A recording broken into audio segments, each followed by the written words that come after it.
Okay, let's get into it.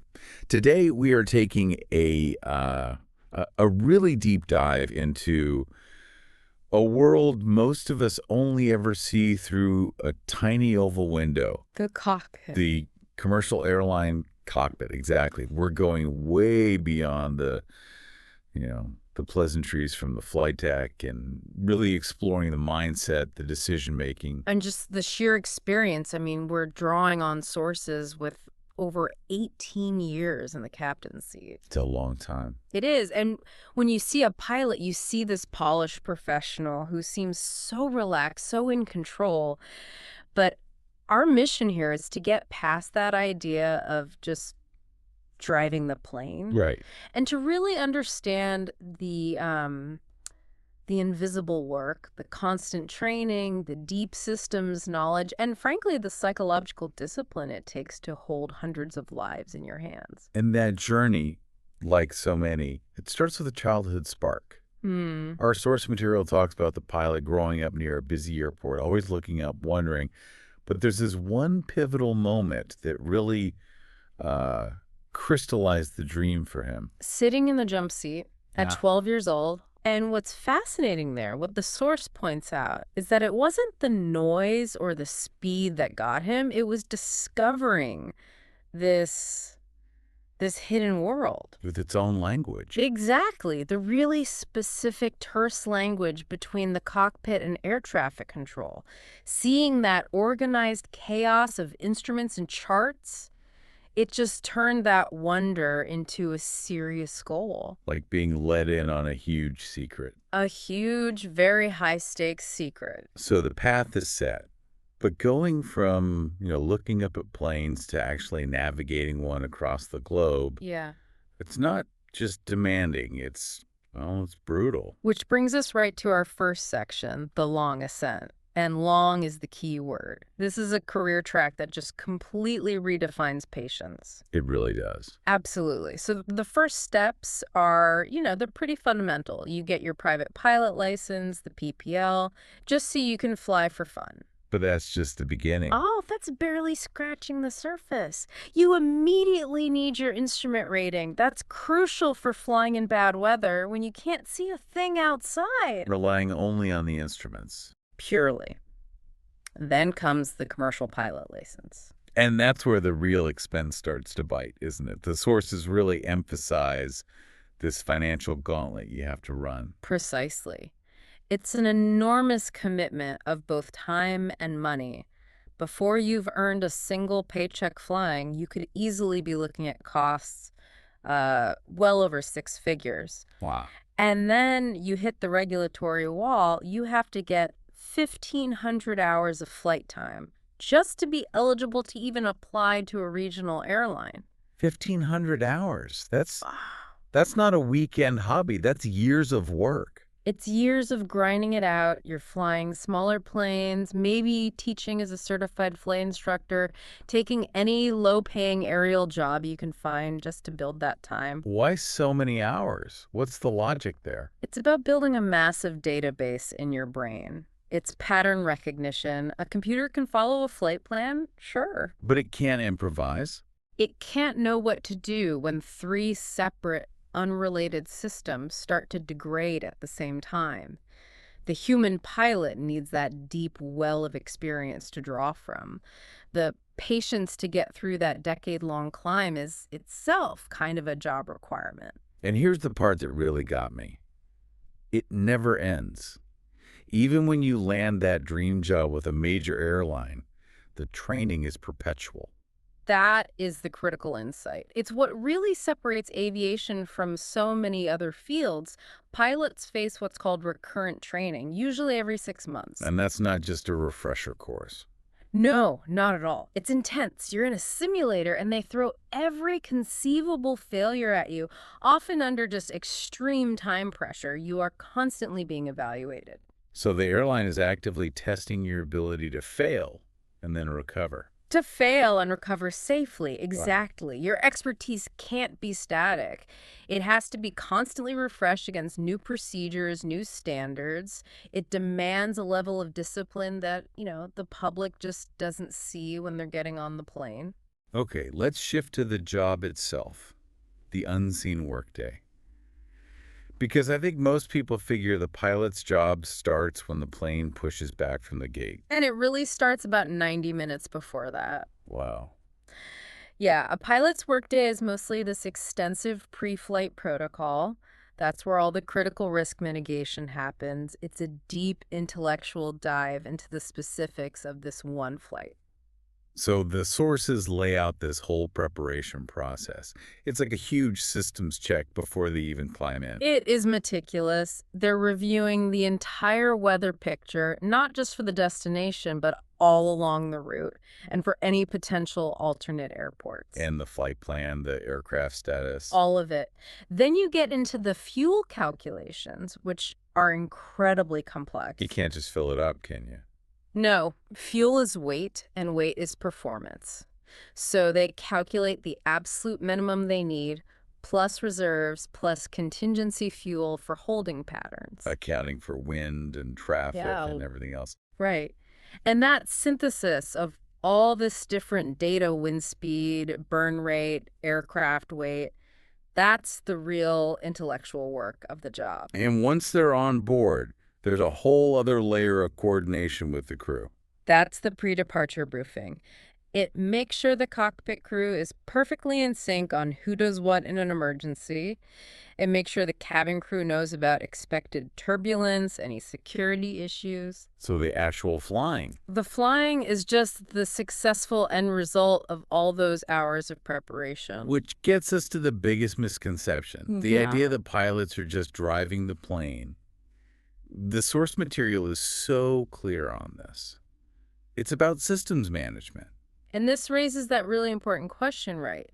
If the autopilot is so sophisticated, what is the pilot actually for? What's their irreplaceable role? Well, the tech handles the smooth, predictable 99% of the flight. The pilot's job, their essential job, is to handle the other 1%. The complex, unexpected problems. Give us an example of that 1% from the simulator training. Okay, so imagine a sudden decompression at altitude. While that's happening, you have a partial hydraulic failure. And just to make it interesting, there's a medical emergency in the cabin. The automation would just... It would fail or it would drop into a degraded mode. And the pilot isn't just running down a checklist. They are prioritizing, they are synthesizing information from physics, from human factors. A process automation just cannot replicate. That requires such a specific, cultivated calm. Right. And the idea that pilots are just born unflappable is a myth. It's a learned skill. It's baked into the training. It is. The training is all about stress inoculation. You drill these emergency responses until they become muscle memory. The rule in the cockpit is simple.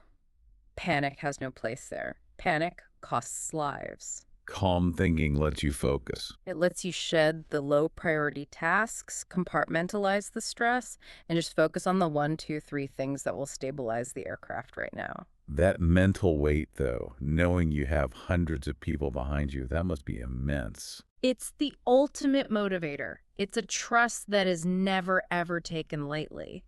And that weight enforces that high standard of performance on every single flight. And safety, as the source notes, depends so much on communication. Not just with the tower, but within the plane itself. The teamwork aspect is critical. And what's interesting is how non-hierarchical that communication has to be for safety. Even though there's a captain. Even though there's a captain, they're trained in crew resource management, which basically means the junior pilot must be able to challenge a decision if they see something wrong. And the captain must be open to it. Because if that communication breaks down, a minor issue can become a catastrophe in seconds. So let's transition into high-altitude synthesis. Technology has obviously changed everything. More efficient planes, incredible navigation. The tech is amazing, but the core fundamentals, they haven't changed at all. Situational awareness, sound judgment, professionalism, those are still the pillars. So the tech is great, But if the pilot's judgment is flawed, Or if they don't have the raw manual skill to take over when the technology stumbles, then all that advancement can actually become a liability. which leads right into this technology paradox you mentioned, they are actively trained against relying on it too much. It's mandatory. Pilots are trained to disengage the automation on a regular basis. They have to stay proficient at flying the raw data. Just the basic instruments. Yep, the basic six-pack, as it's sometimes called, without the help of the fancy flight management computers. So even though the computer can fly the plane perfectly from A to B, they have to constantly prove they can do it by hand, just in case. Yes. They're training their brains to constantly monitor the tech, not just blindly trust it. If a system fails or gives you bad data, the pilot has to be able to spot it instantly, take manual control, and use their own knowledge to figure out what's real. The human brain is the ultimate backup system. It's the final and most complex redundancy. Now, for the pilots who specialize in long-haul international routes, that job is a whole different ballgame. It really is. We're talking about complex, nonstop flights over huge oceans across multiple time zones. These routes require special certifications like A2-B1, which governs how far a twin-engine plane can be from a usable airport. So the challenge is just staying alert and focused for 12, 14, maybe 16 hours. And your planning horizon is just vast. And you're not just thinking about the landing. You're thinking 10 hours ahead. A decision you make about your route over, say, Siberia will have a huge impact on your fuel state 10 hours later in the middle of the Pacific Ocean. You have to factor in crew rest, mid-flight handovers. It's like a marathon of continuous contingency planning. It is. But the source also mentions these incomparable rewards, watching the sunrise from 35,000 feet, seeing the curvature of the Earth at night. There's a deep satisfaction in being part of that global network that connects the world. But the personal side of that, Yeah. it's a huge balancing act. Missing holidays, birthdays. It's a unique lifestyle, and it demands incredible flexibility from the whole family. The trade-off is, getting weekdays off or having these surreal experiences like celebrating New Year's Eve 3 times by flying across the dateline. And circling back to safety, managing fatigue isn't just a suggestion. Oh, the regulations are ironclad, and pilots are trained to recognize their own limits. They have to be willing to say, I'm not fit to fly if they're too fatigued. That honesty is a cornerstone of the entire safety system. If you can't guarantee safety, you don't fly. Period. So what does all this mean for the person in the back, maybe gripping the armrest a little too tight during turbulence? What's the takeaway?